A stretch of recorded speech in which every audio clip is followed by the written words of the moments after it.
Hello friends, welcome to S academy. आज हम retirement के केस में एडजस्टमेंट ऑफ कैपिटल में केस 3 देखने जा रहे हैं। इससे पहले आपको ध्यान होगा केस 1 और केस 2 ऑलरेडी देख चुके हैं।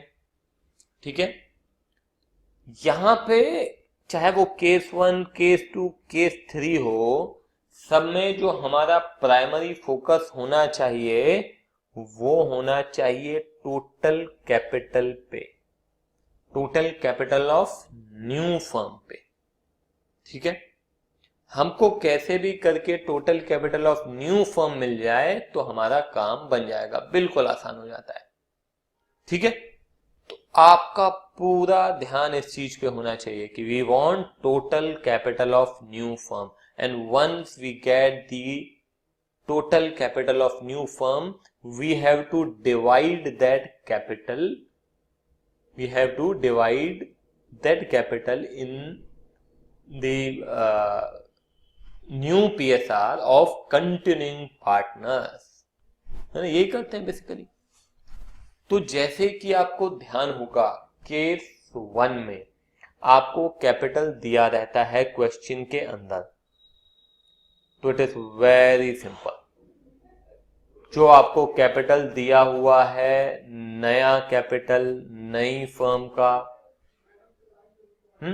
आप उसको कंटिन्यूइंग पार्टनर्स के नए पीएसआर में बांट देते हैं, वेरी सिंपल।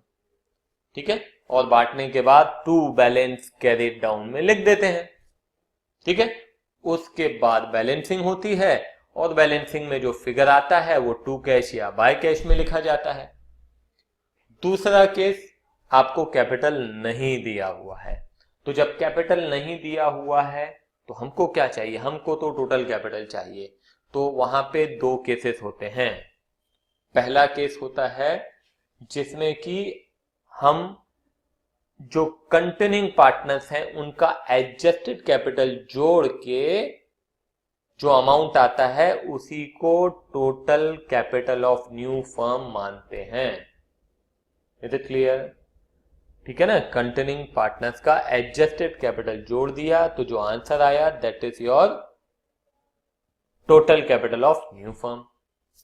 तीसरा केस, क्वेश्चन के अंदर साफ साफ लिखा रहता है कि रिटायरमेंट से पहले जितना कैपिटल था वो ही कैपिटल नई फर्म का टोटल कैपिटल होगा। क्या बोला मैंने? रिटायरमेंट से पहले जो कैपिटल था, तो बस टोटल कैपिटल आपको मिल गया, फिर से आप कंटिन्यूइंग पार्टनर्स के न्यू पीएसआर में बांट दो, हो गया। अब तीसरा केस, ये इंपॉर्टेंट है। क्या बोलता है तीसरा केस, देखते हैं। When the outgoing partner is to be paid through cash brought in by continuing partners, when the outgoing partner is to be paid through cash brought in by a continuing partner in such a way as to make the capitals proportionate to their new profit sharing ratio। अब यहां पे जो outgoing partner है उसको पैसे देने हैं, ये पैसे कौन लेके आएगा? कंटिन्यूइंग पार्टनर लेके आएंगे, इस तरह से लेके आएंगे कि उनका जो कैपिटल है वो नए पीएसआर में हम एडजस्ट करेंगे। तो ये सब कैसे होगा? हमको क्या चाहिए? हमको चाहिए total capital. Now the thing is how to calculate this total capital. ठीक है, तो उस पर हम फोकस करते हैं, ध्यान देंगे। Total capital of new firm, total capital of new firm, है ना, this is what we are looking for. तो हम सबसे पहले क्या करेंगे, adjusted capital of continuing partners, adjusted capital of continuing partners plus amount to be paid to the retiring partner, that's all। क्या किया? एडजस्टेड कैपिटल, आपको ध्यान होगा केस 2 का केस ए, जिसमें हम क्या करते थे, एडजस्टेड कैपिटल को जोड़ दिया, वही आपका क्या है, टोटल कैपिटल। यहां पे थोड़ा सा परिवर्तन है, आउटगोइंग पार्टनर को जितना पैसा देना है वो भी उस एडजस्टेड कैपिटल में जोड़ दो, तो जो अमाउंट आएगा that will be your total capital. ठीक है, हमें क्या करना है, टोटल कैपिटल फाइंड करना है। टोटल कैपिटल कैसे आएगा, adjusted capital of the retiring partner containing partner plus the amount to be paid to the retiring partner, इनको आप जोड़ देंगे तो जो आंसर आएगा that will be your total capital of new firm. और एक बार total capital of new firm मिल गया तो उसके बाद तो कोई दिक्कत है ही नहीं, टू बैलेंस कैरी डाउन में टोटल कैपिटल आप लिखेंगे उनके न्यू पीएसआर में, और फिर उसके बाद जो बैलेंसिंग करते हैं उसी तरह से बैलेंसिंग की जाएगी। ठीक है, बहुत सिंपल है। अब एक काम करते हैं, आपको और अच्छे से समझ में आएगा जब हम इस पे एक क्वेश्चन करेंगे। ठीक है, तो चलिए एक क्वेश्चन देखते हैं।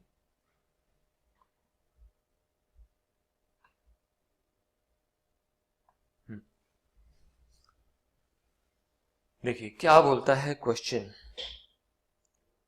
निर्मल, Jaggu and Rajesh are partners sharing profits in the ratio 4:3:2. On 1st April 2017, Jaggu gave a notice to retire from the firm.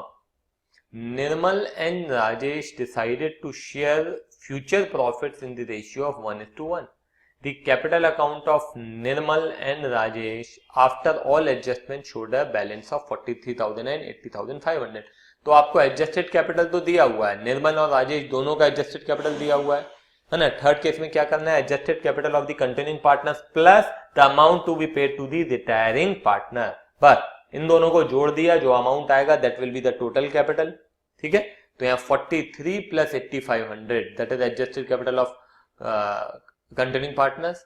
उसके बाद बोलता है the total amount to be paid to Jaggu of 95,500, तो अमाउंट अब जो देना है वो 95,500 है। This amount was to be paid by Nirmal and Rajesh in such a way that the capital become proportionate to the new profit sharing ratio, है ना, यही लाइन लिखी हुई है। This amount was to be paid by Nirmal and Rajesh in such a way that the capital become proportionate to the new profit sharing ratio.